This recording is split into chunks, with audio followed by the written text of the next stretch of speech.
जिस भी कोर्ट ने ये समन्स इशू करने हैं ना, उस ही कोर्ट के जो ऑफिसर्स होंगे ना, प्रॉपर ऑफिसर्स, ये प्रॉपर ऑफिसर होते हैं नजारत ब्रांच वाले, ठीक है। उनके पास ये जाता है हमारा समन इशू होके, फिर वहां से नजारत ब्रांच में जो नाजिर साहब होते हैं उनके पास जाता है समन। और ये नाजिर साहब से आगे तामीली यानी कि जो प्रोसेस सर्वर होता है उसके पास ये समन्स जाते हैं, और वो प्रोसेस सर्वर जो है वो फिर आगे इसको मुतलका डिफेंडेंट के पते पे जाके इसकी तामील करवाता है पूरी। अब डिफेंडेंट के पते पे तामील करवाने के बाद उसने अपनी रिपोर्ट देनी है,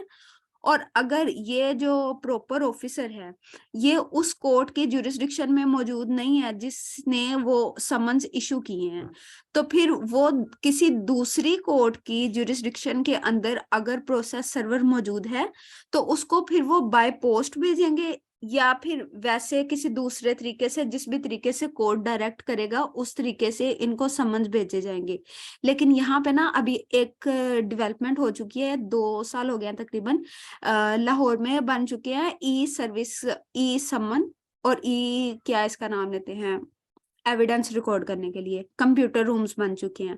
पहले ही होता था कि यहाँ से जो भी हमारी जुरिस्डिक्शन से समन्स जारी होते हैं ना, वो सारे के सारे समन्स यहाँ से इशू होके, मिसाल के तौर पे अगर कसूर जाना तो कसूर जाते थे, फैसलाबाद जाना तो फैसलाबाद जाते थे, अगर जंग जाना तो जंग जाते थे। अब ऐसा नहीं होता, अब अगर वो ना ऑनलाइन ही मुतल्लिका कोर्ट की ब्रांच के अंदर ई सर्विस उनकी कर देते हैं। यानी कि लाहौर से अगर कसूर भेजना है और कसूर में भी आगे वही सर्विस का तरीकाकार मौजूद है तो डायरेक्टली वहां पे भेजते हैं, वहां से फिर उनके सीनियर सिविल जज साहब के पास जाते हैं ये, और वहां से ये मुतल्लिका कोर्ट के उसी तरीके से इसको सर्व किया जाता है नोटिस को, जिस तरीके से कि उन्होंने ओरिजिनल कैपेसिटी में इनको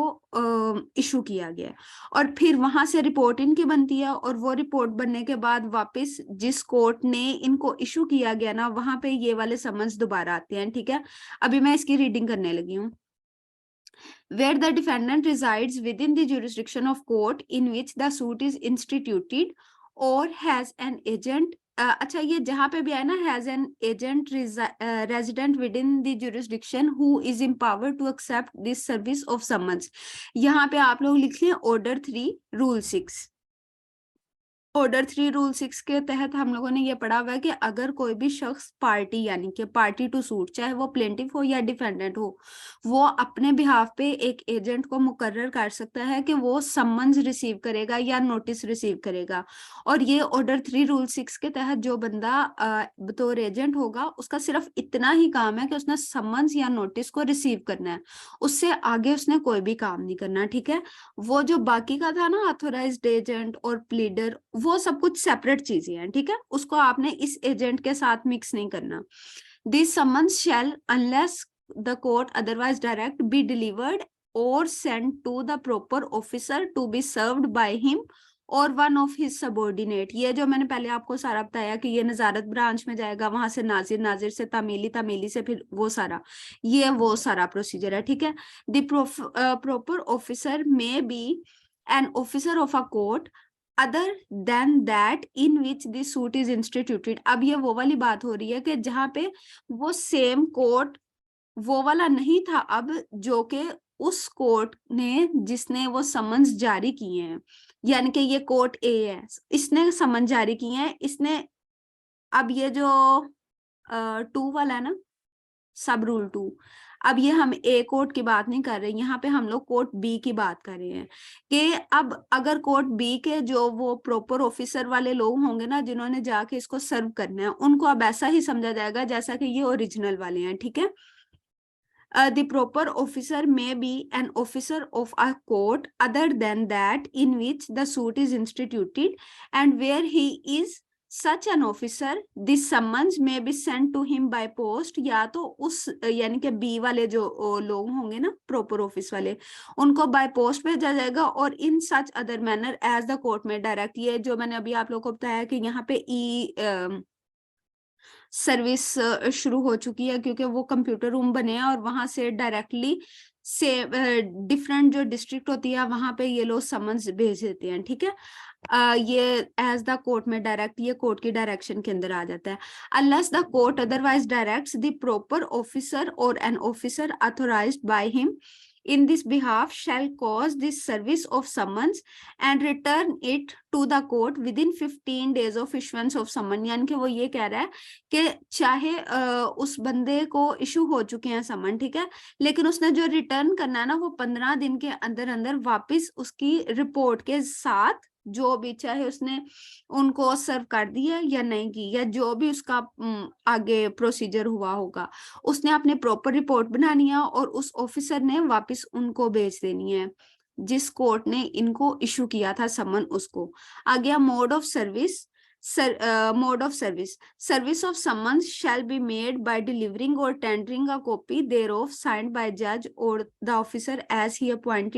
appoints in this behalf and sealed with the sign। ये सिंपल यही बात कर रहे हैं कि जब भी कोई भी समन जारी होगा तो उसके ऊपर जज साहब के सिग्नेचर्स वगैरह भी होंगे और उनकी सील भी लगी होगी, और अगर वो जज साहब खुद उसको सिग्नेचर नहीं करेंगे वो अपनी जगह पे किसी भी दूसरे बंदे को अपॉइंट कर सकते हैं, ठीक है। और उसके अलावा ये है कि इसके अंदर जितनी भी सर्विस ऑफ समन होगी ना वो या तो डिलीवरी के जरिए होगी, यानी कि जो ADTCS के जरिए हम लोगों ने कहा, या फिर टेंडरिंग के जरिए। और टेंडरिंग यानी कि पर्सनली उस बंदे को जाके उन्होंने खुद देना है, और वो किस तरीके से है ये जो हम लोगों ने रूल 9 के अंदर पढ़ा है ना वो सारा, ठीक है।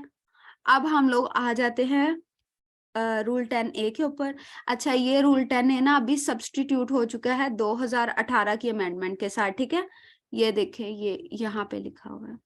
इसका आप लोग स्क्रीनशॉट ले लें और इसको आप लोग जिनकी बुक्स अमेंडेड है वो तो रहने दें, अदरवाइज बाकी लोग इसको स्क्रीनशॉट ले लें। और आप लोगों के पास ये वाला जो होगा ना इसकी जगह पे आप लोगों ने अभी ये न्यू लिखना है, ठीक है। 10A, ये 10A का आप लोगों ने स्क्रीनशॉट ले लिया। किंजा, मैंने ऑर्डर 3 रूल 6 का रेफरेंस दिया था, वो जहाँ पे हम लोगों ने एजेंट की बात की है ना वहां पे कि जो जी मैडम मैंने हाँ जी ठीक है। अच्छा, अब ये 10A का आप लोगों ने स्क्रीनशॉट लेना है ना, और इसको ही अभी नेक्स्ट आपने कंसीडर करना है पढ़ाई के लिए। Simultaneously with the issue of summons under rule 9, जो कि समन्स हमें रूल 9 के तहत इशू होने हैं, there shall be sent to the defendant by registered post acknowledgement due and another copy of the summons signed and sealed in the manner provided by provided in rule 10 by courier service। यहाँ तक क्या बात हो गई कि जो उन्होंने rule 9 के अंदर कहा है वो क्या कहा है, प्रॉपर ऑफिस के सर के जरिए, ठीक है। और उसके बाद उन्होंने ये कह दिया कि आपने अक्नोलेजमेंट ड्यू, ठीक है, एडी भेजने हैं। और उसके बाद उन्होंने कह दिया एक और कॉपी आपने भेजनी है जो किस तरीके से साइन भी हुआ होगा और जज साहब की मोहर भी उसके ऊपर लगी होगी, जिस तरीके से रूल 10 के अंदर उन्होंने बता दिया। लेकिन वो किस तरीके से अभी जाना है, अभी कुरियर सर्विस के जरिए जाना है। और एज द कोर्ट में determine by urgent mail service, ये अर्जेंट मेल सर्विस है ना, इसको UMS कहते हैं शॉर्ट लैंग्वेज में, ठीक है। यूजुअली इसको UMS ही पढ़ा लिखा जाता है, ऑफ द पाकिस्तान पोस्ट। अब ये उन्होंने कंपलसरी कर दिया कि अगर UMS जाएगा तो सिर्फ और सिर्फ पाकिस्तान पोस्ट का जाएगा at the cost of plaintiff, और ये प्लेंटिफ की कॉस्ट के ऊपर जाएगा। कहने का ये मतलब है कि अभी जो नाजिर साहब की वो जो सारा पिछला हम लोगों ने प्रॉपर ऑफिसर का पढ़ा था रूल 9 के अंदर वो भी होगा, AD भी जाएगा, और उसके अलावा अगर TCS भेजना है उस तरीके से कुरियर सर्विस के जरिए या फिर UMS के जरिए भी जा सकते हैं। अच्छा, एक चीज यहाँ पे आप लोगों ने ना गौर करनी है इस वर्ड के ऊपर, अक्नोलेजमेंट के ऊपर, ठीक है, कि अक्नोलेजमेंट क्या चीज है। अब उन्होंने इसको सब रूल 2 के अंदर फर्दर एक्सप्लेन कर दिया कि किस चीज को हम लोग अक्नोलेजमेंट मानेंगे और किसको हम लोगों ने अक्नोलेजमेंट नहीं मानना, ठीक है। अब अक्नोलेजमेंट का क्या मतलब है कि वो जो डिफेंडेंट है ना उसने क्या साइन काट के वापस भेज दी है जो भी उसको पोस्ट के जरिए कॉपी गई है, या फिर वो जो हमारा कुरियर मैसेंजर था वो जब उसको लेके गया क्या उसने उसके ऊपर इंडोर्समेंट प्रॉपरली लिया डिफेंडेंट की, क्या उस डिफेंडेंट ने लेने के बाद वहां पे इनकारी तो नहीं कर दी कि मैंने लेना ही नहीं है, आप इसको वैसे वापस ले जाओ। क्योंकि अब ये प्राइमा फेशाई जो प्रूफ होगा ना ये इन चीजों से अखज किया जाएगा, और ये डायरेक्टली कनेक्टेड है हमारे ऑर्डर 9 के साथ। ये मैं बार बार आपको ऑर्डर 9 रेफर इसलिए कर रही हूँ क्योंकि वो जब हम पढ़ेंगे वो देखेंगे वहां पे कि वहां पे एक पार्टी का राइट ही खत्म हो जाता है, यानी कि डिफेंडेंट का जो राइट है ना वो खत्म हो जाता है कि वो अब कोर्ट में आए, और वो फिर उसको अपना जो राइट है वो दोबारा रीगेन कर सॉरी अपना हासिल करना पड़ता है। उसका राइट जो होता है ना वो स्ट्रक ऑफ हो जाता है डिफेंड टू सूट के लिए, या फिर रिटर्न स्टेटमेंट दायर नहीं वो करवा सकता। तो फिर जब तक उसका प्रॉपर रेमेडी के साथ वो जो डिफेंडेंट है वो कोर्ट में नहीं आएगा ना, तब तक उसकी बात नहीं सुनी जाएगी। अब उन्होंने ऑर्डर 5 को कंपलसरी कर दिया। पहले ये चीज वहां पे मौजूद नहीं थी कि प्राइमा फेशियाई प्रूफ किस चीज को कोर्ट समझ लेगी, क्योंकि हमें पता है कि अगर किसी भी चीज के साथ प्राइमा फेशियाई प्रूफ का मतलब वर्ड आ गया है, तो अब प्राइमरी रिस्पॉन्सिबिलिटी उस बंदे की नहीं है जो बंदा वो मिसाल के तौर पे अगर प्लेंटिफ है और उसने कोई नोटिस समन इशू करवाए हैं, अब उसके हक में ये सारा कुछ आ चुका है, ये इंडोर्समेंट्स भी आ चुकी हैं, ये पोस्टल एम्प्लॉय की भी आ चुकी है, रिसीट वगैरह कुरियर मैसेंजर की भी आ गई है। अब अगर डिफेंडेंट ने आके कहना है ना कुछ भी प्ली लेनी है, तो अब डिफेंडेंट को इसको प्रूव करना पड़ेगा, क्योंकि ये एक तरह की एक एविडेंस का प्रिंसिपल है कि इसको अब कोई सेकंड।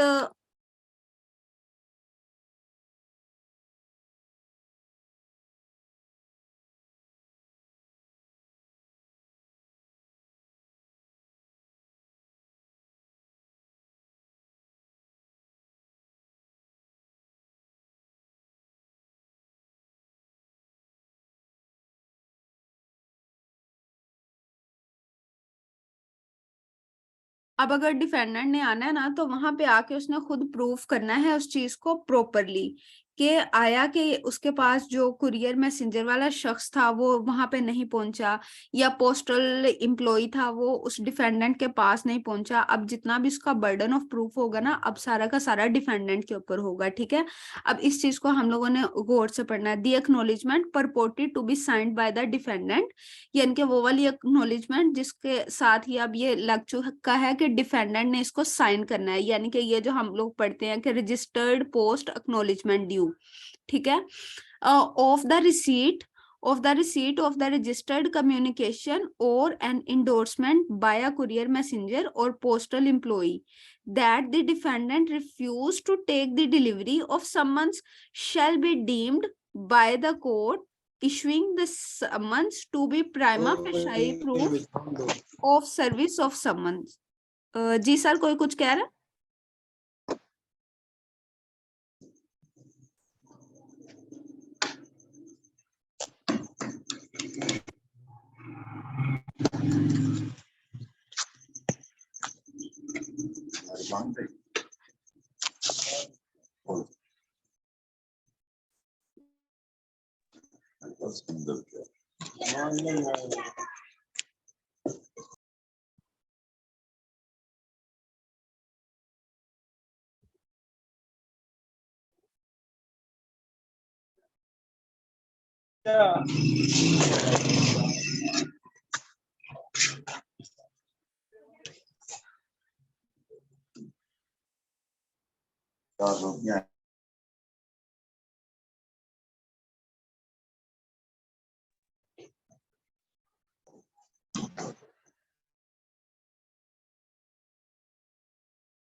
अस्सलाम वालेकुम, मेरी आवाज आ रही है आप लोगों को?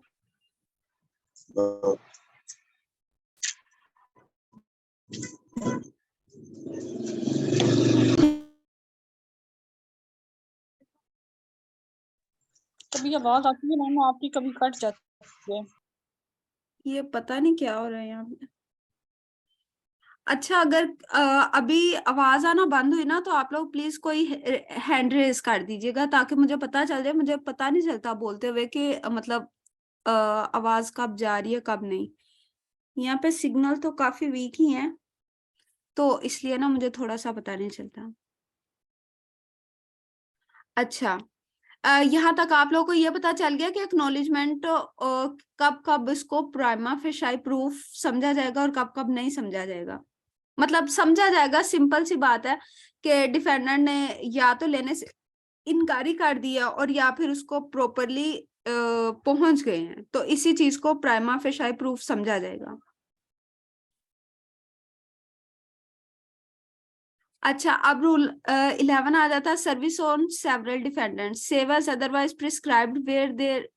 Are more defendants than one service of summons shall be made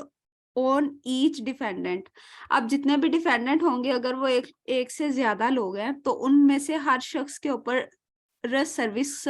भेजी जाएगी। यानी कि अगर 3 डिफेंडेंट और तीनों के ऊपर अगर 5 है, तो पांचों के ऊपर अगर 7 हैं या 6 हैं, इन सब के ऊपर सर्विस ऑफ समन की जाएगी और हर एक के ऊपर लाजमी की जाएगी। Service to be on defendant in person when practicable or on his agent whenever wherever it is practicable service shall be made on the defendant in person unless he has an agent empowered to accept the service, in which case service on such agent shall be sufficient। ये simple ये बात कर रहे हैं कि अगर defendant को in person बुलवाना है, तो फिर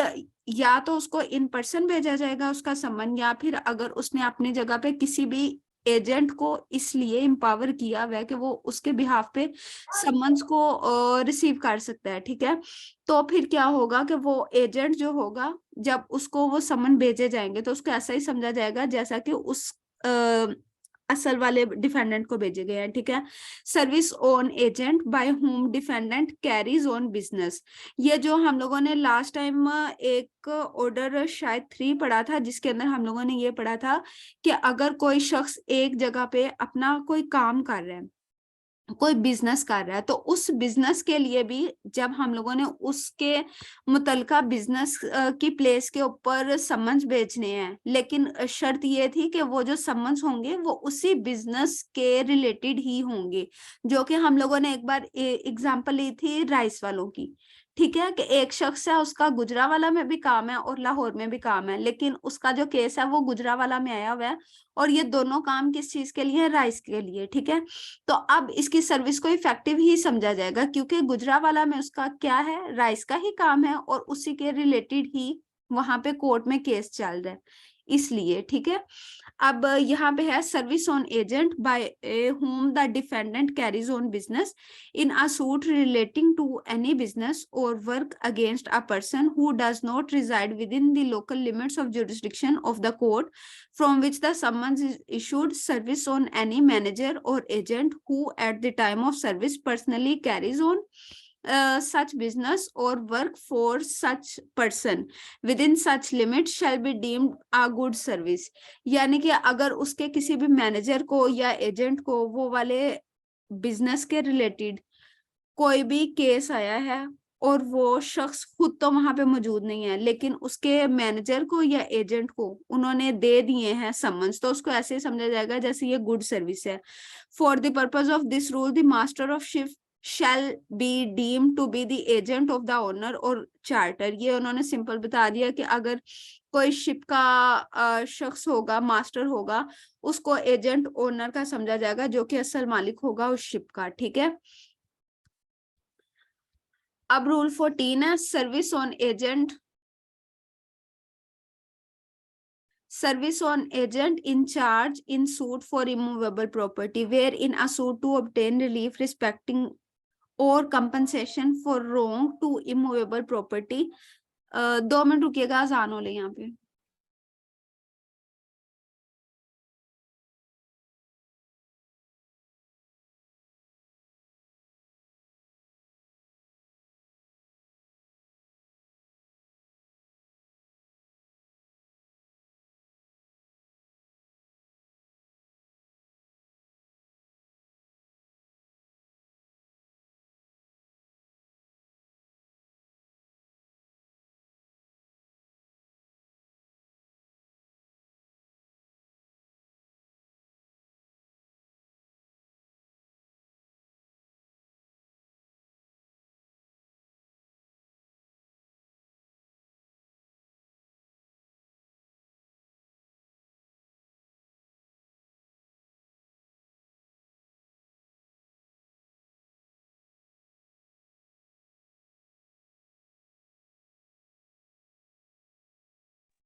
आप लोग को आवाज आ रही है अभी मेरी सही?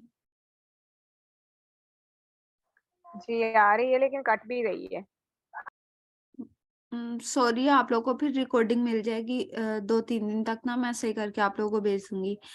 Where in a suit to जी obtain relief respecting or compensation for wrong to immovable property, service cannot be made on defendant in person. The defendant has no agent in power to accept the same. It may be made to any agent of defendant in charge of property. इसके लिए ना हम लोग एक पहले मैं मतलब बता दूं। अच्छा, इसके अंदर ये है कि अगर कोई प्रॉपर्टी है किसी भी डिफेंडेंट की और उसके साथ कोई भी रोंग हो चुका है और जिसके लिए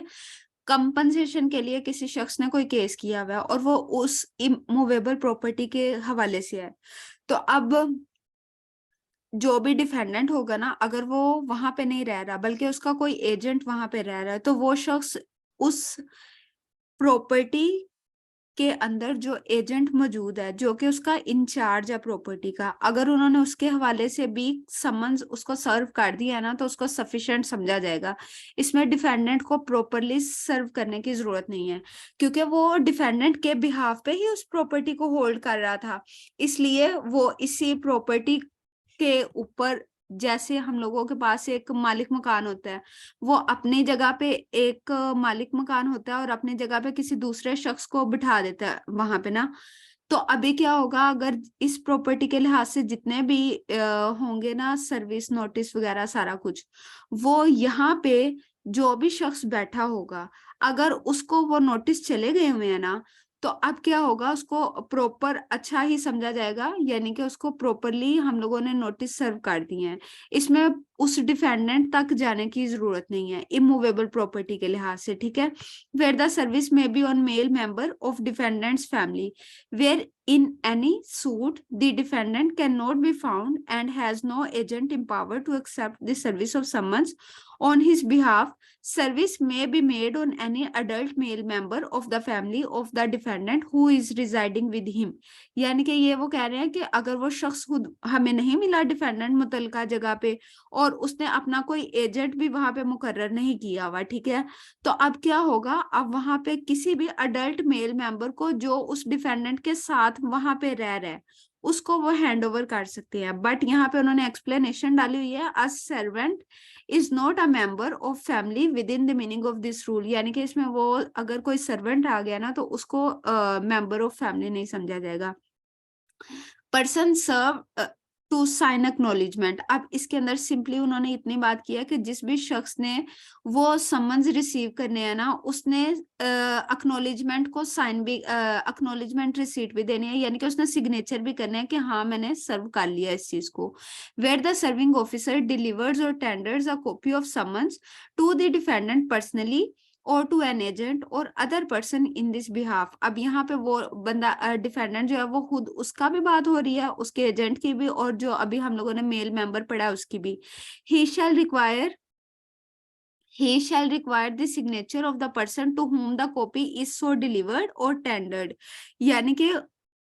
जो भी सर्विंग ऑफिसर आया हुआ है ना, उसने या तो उस शख्स की बजाते खुद जिसको उसने डिलीवर किया पर्सनली, या फिर जिसको उसने टेंडर किया, उन सब में से किसी के भी सिग्नेचर लेने हैं to an acknowledgement of service के मैंने आपको ये जो समन में लाया था ना, ये मैंने आपको दे दिया, ठीक है। इंडोर्स ऑन द ओरिजिनल समन, अब उसने जो हमने कल पढ़ा था ना कि उसने 2 कॉपियां लेके जानी है, एक के ऊपर सिग्नेचर ले लेना है, यहाँ पे उसने अपने प्रोसेस सर्वर ने अपनी रिपोर्ट बनानी है और यहाँ पे सिग्नेचर ले लेने हैं वसूली के। ये सारी वो एक्नोलिजमेंट सारी की सारी उस एक्नोलिजमेंट की बात कर रहा है, ठीक है। Procedure when defendant refuse to accept service or can not be found, यहाँ पे अगर वो एक्सेप्ट नहीं करता तो उसकी रिपोर्ट बन जाती है, लेकिन अगर वो मिलता नहीं है तो या तो उसके घर के बाहर अफिक्स कर देते हैं कॉपी को, और या फिर उसी की सेम रिपोर्ट के मुझे वो शख्स नहीं मिला और मैंने उसके घर के बाहर इसकी अफिक्सेशन कर दी थी, ये अफिक्सेशन वाली रिपोर्ट बना के भेज देते हैं। यानी कि 2 तरह की रिपोर्ट्स,